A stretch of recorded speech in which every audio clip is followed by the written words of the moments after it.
physics students, so we're going to go over the answer key for worksheet 1. The first thing you want to do is define your system. So you want to list out all the items that are part of the description here. And then the next thing you want to do is to construct a LOL chart, or what they call an energy flow diagram, to show the initial and the final energy storage and how the energy is transferred. So the important thing here to know is that energy is always conserved. So however much energy you have to start with, you always have the same amount of energy final. So let's talk about the different scenarios. In each of these systems, I'm going to try to keep it consistent and include all the objects in the system, but obviously there's multiple ways to answer this depending on what you include in the system and what you don't. So just because you don't come up with the same answer I do doesn't mean that your answer is necessarily wrong. And you can always ask me during lunch or a tutorial if you want to verify whether your answer is correct. So in this first scenario, we've got a Jeep that drives up a ramp at constant speed. So in every system, I always include Earth, just in case there's some gravitational potential energy that needs to be considered. I always include the object. And then anything that it's traveling on, like the ramp. Now, that doesn't need to be included. It'll change your system, but I like to include it. Now, with this Jeep, I'm also going to include the battery within the Jeep as part of the system as well. So initially, the Jeep is at the bottom of the ramp and it is moving at constant speed. So however much energy I have kinetic, it's going to be the same amount initial and final. Now, I also know that the final energy has gravitational energy. So I'm going to add that here. I know it's not included, but I'm going to add a couple blocks of gravitational because I know it starts at the bottom and ends up high above the ground at the top of the ramp. So we have a problem because I have 3 blocks here in the final scenario, but only 1 block initial. So I need to figure out what energy is being transferred to create that gravitational energy. Well, we've got a Jeep with a battery. The battery contains chemical energy that allows it to do some work, move above, up that ramp. So I'm going to add 2 blocks of chemical energy stored within the battery, which gives me 3 blocks initial and 3 blocks final. The next scenario is a wind-up toy that is wound up, then released. So in this system, always put your Earth, the toy, and obviously including the little wind up that's within it, and then the table. Okay, so initially it's just wound up. When you think of a wind up toy, there's got to be some sort of elastic within that toy to create that release, to get it to move. So at elastic that is being wound would start with elastic energy. I'm going to add it as 3 levels or 3 blocks of energy to start, and it's moving. So in the final energy, I definitely have kinetic.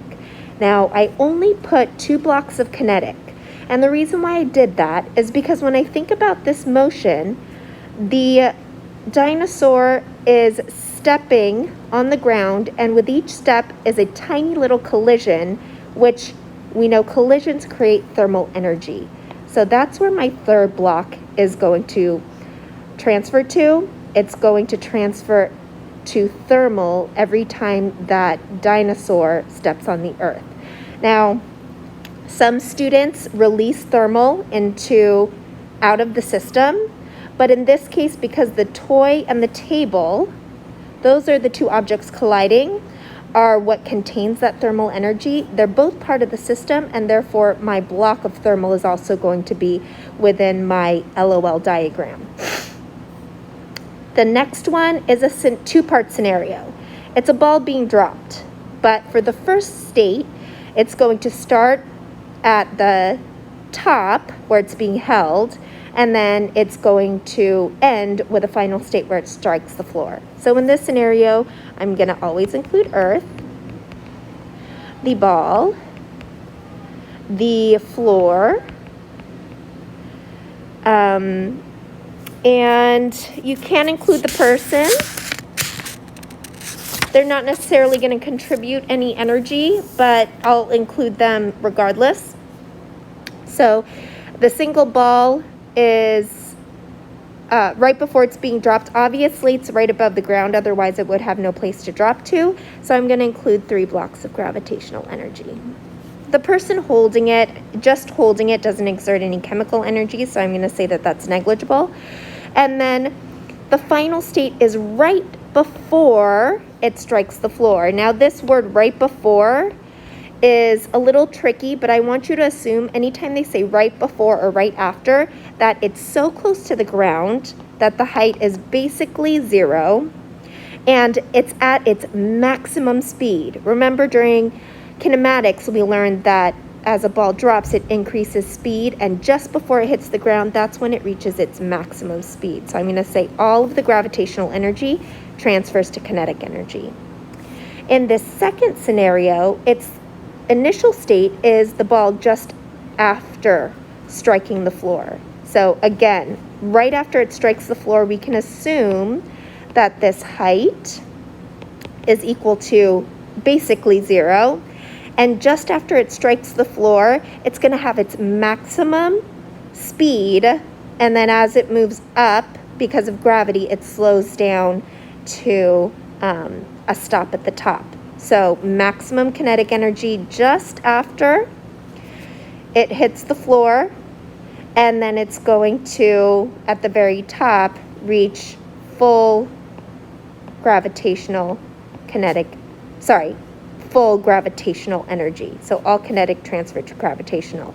I didn't include the system, but it's going to be the same as the system above. Earth, ball, floor, and person.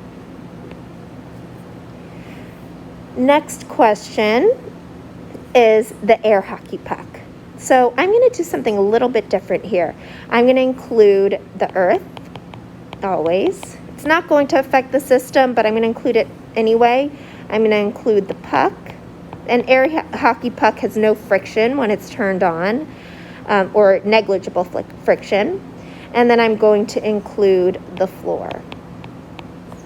Okay, so when I do this, I'm going to think about the air puck. Initial state, it doesn't state exactly, but I'm assuming the air puck before it gets kicked, and then the air puck final state is after it gets kicked. Well, obviously after it gets kicked, it's got some kinetic energy. Problem is that kinetic energy came from somewhere, and it's the student that kicks it. Now in this system, I didn't include the student, and I did that for a specific reason. Students or people contain chemical energy, but because that student is not part of my system, I'm not going to draw 3 blocks under chemical. I'm going to add 3 blocks into my system. It's going to be the chemical energy from the person, but because the person is not part of the system, it's energy coming in. It's not energy in my LOL chart here. So I still have conservation of energy because there's 3 blocks to start. I've got 3 blocks here equaling 3 blocks final. And again, the student is not part of the system, so the energy cannot be included in your bar graph. The last one is a little bit tricky. It's a Cheeto sitting in an aluminum pan, ignited and burning for 2 minutes. So I have in my system the earth, the Cheeto, and the pan. And in this scenario, nothing's happening initially before it gets burned, but the Cheeto itself has something called a potential energy, and it's chemical. potential energy. It's holding its energy within the Cheeto. Nothing's happening with that energy yet, but it's there as chemical energy. Once it's ignited, all of that chemical energy within the Cheeto is turned into thermal energy, turned into heat.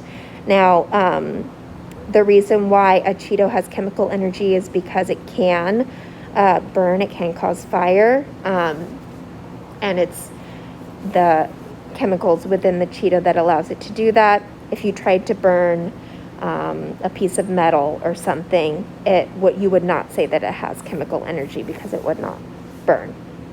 So this is one example of the possible answers that you could get for this worksheet. Again, depending on what you include in your system, your diagrams might look a little different, might have energy coming in, just like question number 5, or it might have energy coming out. But this is what a correct answer key would look like.